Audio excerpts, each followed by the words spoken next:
বন্ধুরা, ইতিমধ্যে কিন্তু অন্নপূর্ণা যোজনার অনলাইন ফর্ম ফিল আপ আরম্ভ হয়ে গেছে।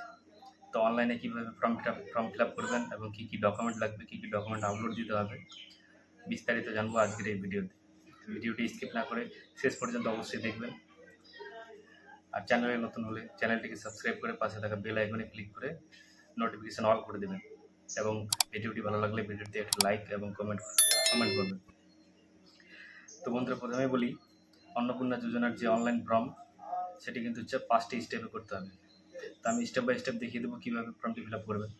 তার জন্য আপনাদেরকে প্রথমে কিন্তু কয়েকটি ডকুমেন্ট পিডিএফ ফাইল বা জেপিজি ফাইলে রেডি করে রাখতে হবে। যেরকম বাড়ির যে পরিবারের প্রধান, তার কিন্তু আধার কার্ড এবং ভোটার কার্ড এবং রেশন কার্ডটি সঙ্গে রাখতে হবে, এবং আধার কার্ড ভোটার কার্ডের পিডিএফ ফাইল কিন্তু 50 থেকে 200 কেবির মধ্যে রেডি করে রাখতে হবে।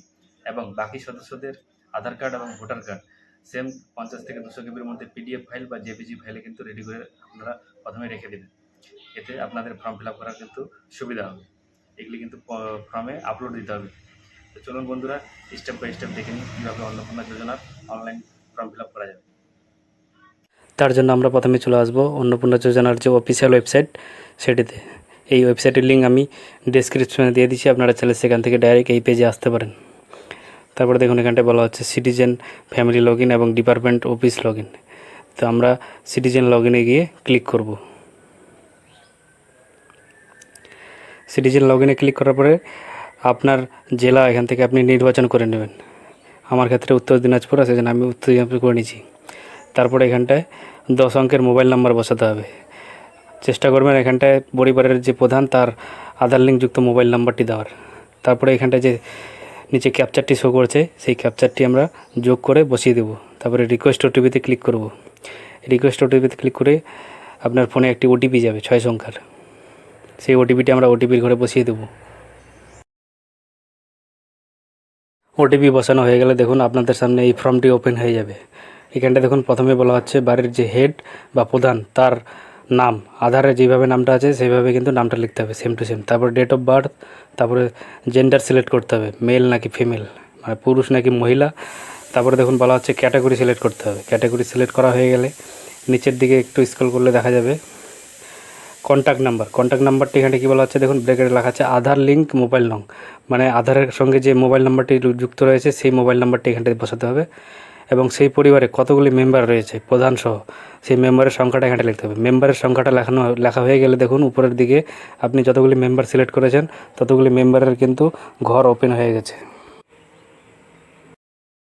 প্রত্যেকটা মেম্বারের কিন্তু ডিটেলস এক এক করে step by step fill up করতে হবে। তারপর বলা হচ্ছে দেখুন ডিসেবিলিটি, ইয়েস হলে ইয়েস, সার্টিফিকেট নাম্বার, কত % ডিসেবিলিটি এবং ডকুমেন্ট আপলোড, সার্টিফিকেট আপলোড 50 থেকে 200 কেবির মধ্যে, না হলে না। তারপরে আধার কার্ডের নাম্বার, এখানটা দেখুন আধার কার্ডের নাম্বারটি বসানোর সাথে সাথে কিন্তু আধার কার্ড আপলোডের অপশন চলে এসছে। আর আধার কার্ডটি জেপিজি বা পিডিএফ ফাইলে আপনি আপলোড করতে পারেন 50 থেকে 200 কেবির মধ্যে। তারপর হচ্ছে পার্মানেন্ট অ্যাড্রেস হয়ে গেলে ডিস্ট্রিক্ট সিলেক্ট করা থাকবে। তারপরে এরিয়া টাইপ রুরাল নাকি উরবান, উরবান হলে উরবান। তারপরে পিনকোড, এখানটায় অনেক আপনার এরিয়ার পিনকোডগুলি চলে আসবে, আপনার যেটা হবে আপনি সেটি সিলেক্ট করবেন। তারপরে আপনার পুলিশ স্টেশন আপনার ক্ষেত্রে যেটা হবে সেটি সিলেক্ট করবেন। তারপর হচ্ছে পিনকোড বসানো হয়ে গেলে হচ্ছে ব্লক বা মিউনিসিপ্যালিটি হয়ে গেলে তারপর আপনার জিপি বা ওয়ার্ড হয়ে গেলে এখানটা বলা হচ্ছে এপিক নাম্বার। আধার কার্ডের মতো এপিক নাম্বারটি এখানটায় বসানোর পরে বন্ধুরা কিন্তু ওই এপিক নাম্বার আপলোড দেওয়ার কিন্তু অপশন অটোমেটিক ওপেন হয়ে যাবে। দেখুন নিচের দিকে অটোমেটিক অপশান আপলোড দেওয়ার অপশান কিন্তু ওপেন হয়ে গেছে। এখানটা 50 থেকে 200 কেবির মধ্যে আপনাকে ভোটার কার্ডটি আপলোড দিতে হবে। তো বন্ধুরা, আমি সব ডিটেলসটি ফিল আপ করে নিয়েছি এবং নিচের দিকে দেখুন স্ক্রল করার পরে নেক্সট বলে একটি অপশান শো করছে, আমরা সেই নেক্সটে ক্লিক করব। নেক্সটে ক্লিক করার পরে আপনার কাছে পরবর্তী পেজ চলে আসবে রেশন কার্ড বা ফুড সাবসিডি। আপনার কাছে কি রেশন কার্ড আছে কি না, ইয়েস হলে ইয়েস, না নো হলে নো। ইয়েস হলে আপনার কী ক্যাটাগরির রেশন কার্ড আছে সেই ক্যাটাগরিটি এখান থেকে চুজ করতে হবে এবং তার পাশের ঘরে রেশন কার্ডের নাম্বারটি এখানটা লিখতে হবে। রেশন কার্ডের নাম্বার লেখা হয়ে গেলে নেক্সট অপশনে ক্লিক করলে আপনার কাছে তারপরে আরেকটি জমি এবং বাড়ি সম্পর্কিত তথ্য দিতে হবে। এখানটা আপনার কি 3টার বেশি পাকা ঘর রয়েছে, হ্যাঁ হলে হ্যাঁ, নো হলে নো। তারপরে হচ্ছে আপনার ফ্যামিলির কি জমি রয়েছে, জমি থাকলে ইয়েস করবেন, ইয়েস করলে কতটি জমি আছে, কত শতক এখানটা কিন্তু লিখতে হবে, নো হলে নো। তারপরে বলা হচ্ছে এই দুটি যে নিচে হেলথ ইন্স্যুরেন্স, ইয়েস হলে ইয়েস, নো হলে নো, এই দুটি নোই থাকতে দেবেন। ইয়েস হলে ইন্স্যুরেন্স টাইপ গভর্নমেন্ট মানে সরকারি নাকি প্রাইভেট, সরকারি হলে কি আছে, স্বাস্থ্যসাথী হলে স্বাস্থ্যসাথী বা অন্য কিছু যদি আপনার স্কিম থাকে হেলথ স্কিম, তাহলে সেটির নাম্বার কিন্তু এখানটায় বসাতে হবে। তারপরে নেক্সট অপশানে ক্লিক করবেন। নেক্সট অপশানে ক্লিক করার পরে এখানটায় চলে আসছে পেনশন, প্রফেশনাল ট্যাক্স। আপনার বাড়ির ফ্যামিলির কেউ কি ট্যাক্স দেয় বা প্রধান কি ট্যাক্স দেয়? যদি ট্যাক্স দিয়ে থাকে তাহলে হ্যাঁ করবেন, নাহলে না করবেন। প্যান কার্ড থাকলে ইয়েস করবেন, প্যান কার্ড নাম্বারটি প্যান কার্ডের ঘরে বসিয়ে দেবেন, নো হলে নো করবেন। এবার ফ্যামিলির টোটাল ইনকাম বাৎসরিক, সারা বছরে যতগুলি ফ্যামিলির মেম্বার রয়েছেন টোটাল ইনকামটা কিন্তু এখানটা বসাতে হবে। আপনাদের ক্ষেত্রে যেটা হবে সেটা। এবার বাড়ির যে গার্জেন বা হেড অফ দ্য যে ফ্যামিলির প্রধান, তিনি কি করেন তার ক্যাটাগরিটা কিন্তু এটা সিলেক্ট করতে হবে। গভর্নমেন্ট চাকরি করেন নাকি প্রাইভেট সেক্টরে কোনো জব করেন নাকি কৃষিকাজ করেন নাকি আনএমপ্লয়েড মানে বেকার নাকি অন্য কোনো কিছু, আদার হলে আদার। তারপরে হচ্ছে এখানটা কোয়ালিফিকেশন, বাড়ির প্রধান কত দূর পর্যন্ত পড়াশোনা করেছে সেটি কিন্তু এখানটা লিখতে হবে। তারপরে বলা হচ্ছে আপনার বাড়ি থেকে কিন্তু কেউ কি এমএলএ বা এমপি পদে কোনো দিনও দাঁড়িয়েছিল, বা ইয়েস হলে ইয়েস করবেন, নো হলে নো করবেন। তারপর হচ্ছে গভর্নমেন্ট পেনশন, আপনার পরিবারের হেড কি কোনো পেনশন পেয়ে থাকেন, ইয়েস হলে ইয়েস, নো হলে নো। তারপরে হচ্ছে জিএসটি, যে আপনার জিএসটি দিয়ে থাকলে ইয়েস করবেন, নাহলে নো করবেন। তারপর হচ্ছে সিএ যদি অ্যাপ্লাইড হয় তাহলে অ্যাপ্লাইড করবেন, নাহলে নট অ্যাপ্লিকেবল থাকতে দেবেন।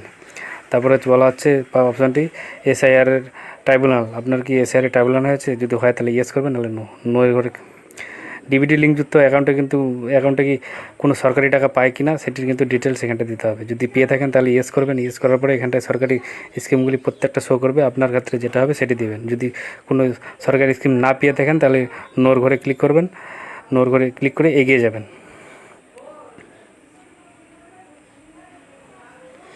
তারপর দেখুন বন্ধুরা, প্রধানের টোটাল ডিটেলসটা ফিল আপ হয়ে গেলে আমরা 2 নম্বর মেম্বারের ঘরে চলে আসবো। 2 নম্বর মেম্বার কি অ্যাডাল্ট নাকি চাইল্ড, মানে 18 বছরের উপরে হলে উপর অ্যাডাল্ট থাকতে দেবেন, যদি 18 বছরের নিচে হয় তাহলে কিন্তু চাইল্ডের অপশানে ক্লিক করবেন। চাইল্ডের অপশানে ক্লিক করলে ভোটার কার্ডের নাম্বার দেওয়ার প্রয়োজন নেই। বাড়ির প্রধানের ডিটেলসটা যেভাবে সিলেক্ট করলেন সেভাবে কিন্তু এখানে তার নাম, দ্বিতীয় ফ্যামিলি মেম্বারের নাম এবং প্রধানের সঙ্গে বাড়ির প্রধানের সঙ্গে কী সম্পর্ক সেই সম্পর্কটা কিন্তু এখানটা লিখতে হবে, এবং তার ডেট অফ বার্থ সেম, তারপরে category, contact number, disability, yes কি নো, এইভাবে কিন্তু সম্পূর্ণ ফর্মটি আবার ফিল আপ করতে হবে। একে একে প্রত্যেকটি মেম্বারের কিন্তু সেম ওইভাবে ফিল আপ করতে হবে। দেখুন বন্ধুরা, আমি কিন্তু একে একে 1 2 3 নম্বর ফ্যামিলি অবধি পর্যন্ত ফ্যামিলির মেম্বারের কিন্তু আমি ডিটেলসটা বসিয়ে দিয়েছি। এবার আমি যে 4 নম্বর মেম্বারের ডিটেলসটা বসাবো সে কিন্তু চাইল্ড। এবার চাইল্ডের ক্ষেত্রে কী কী হবে দেখে নিন। তো আমি প্রথমে চাইল্ড সিলেক্ট করলাম। চাইল্ড সিলেক্ট করার পরে তার নাম সেইভাবে লিখে নিতে হবে। তারপরে হচ্ছে বাড়ির যে প্রধান, তার প্রধানের সঙ্গে সেই বাচ্চার সম্পর্ক কী সেই সম্পর্কটা কিন্তু এখান থেকে আপনাকে সিলেক্ট করে নিতে হবে। বাবা হলে বা মা হলে মা, ভাই বোন বা অন্য কিছু যদি হয়, বা যদি দাদু বা ঠাকুমা হয় তাহলে সে আপনার ক্ষেত্রে যেটা হবে সেটি আপনি সিলেক্ট করে নেবেন। সিলেক্ট করানো সেই বাচ্চাটির এখানটা ডেট অফ বার্থ দেওয়ার পরে তার জেন্ডার কি সেটা সিলেক্ট করে নিতে হবে। তারপরে ক্যাটাগরি কি সেই ক্যাটাগরিটা সিলেক্ট করে নিতে হবে। কন্ট্যাক্ট নাম্বার না দিলেও হবে। ডিসেবিলিটি ইয়েস হলে ইয়েস, নো হলে নো। তারপরে দেখুন নিচের দিকে আধার নাম্বার, সেই বাচ্চার আধার কার্ডের নাম্বারটা কিন্তু এই আধারের ঘরে কিন্তু বসাতে হবে।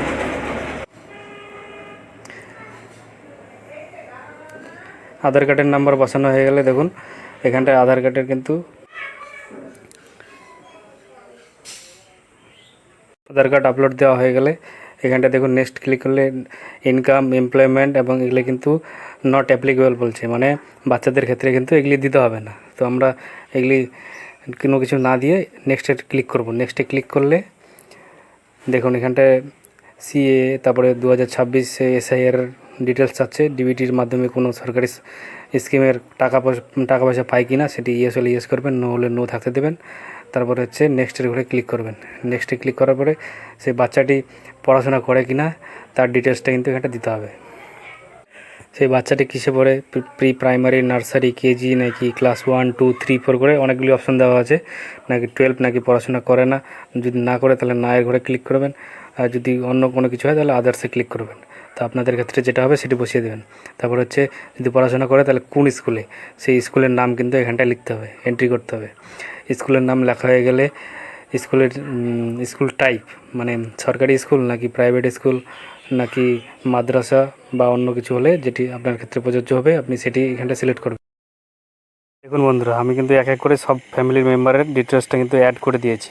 অ্যাড করার পরে এখন ডিক্লিয়ারেশন অ্যান্ড কনসেন্টের উপরে ক্লিক করতে হবে।